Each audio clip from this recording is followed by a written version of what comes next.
Освен за неколку случаи, сите пратеници и координатори на СДСМ главно знаеле која е содржината на експлозивниот материјал што Зоран Заев го има во рацете.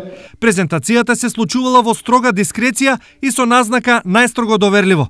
Според партиски информации, причината за отварањето на дел од содржините на така наречената бомба е практична и други пратеници да не тргнат по примерот на Грчева, Буралиева и Топузовска. Виденото и слушнатото за пратениците е доволно, но во бомбата Заев треба да го убеди и народот. Бомбата на Заев е лажоштина. Она кој има бомба до сега требаше да ја објави. Народот цела Македонија чека бомба да чуе, а он ништо од бомбата.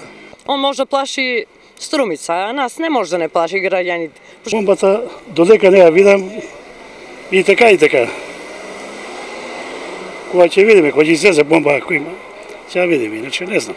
Ова мислење веројатно е доволна причина за повик до СДСМ конечно да го отворат експлозивниот пакет, додека истиот не им експлодирал во рацете. Социјалдемократскиот сојуз на Македонија на неколку наврати јавно соопшти дека во целост ке приложени доказите со кои што располага за начин на криминално завладење на актуелната власт, имајќи во предвид сензитивноста на материјалите со кои што располагаме по основ на проценката која што ќе направиме во СДСМ, навремено и головремено јавноста ќе биде известена. Бидејќи СДСМ чувствува медиумска обструкција, ТВ Стар повторно јавно му ги отвора вратите на СДСМ и Шилегов за настап.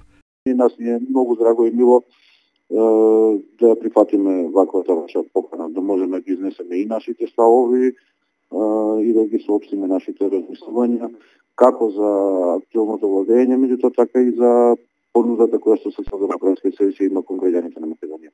Сепак, ветување од овој тип досега од СДСМ имало повеќе, но колку што медиумите нуделе можности, партијата не искористила ниту мал дел. Чекаат ли бомбата да биде скратена постапка за доверба, ќе зависи од интензитетот на експлозијата.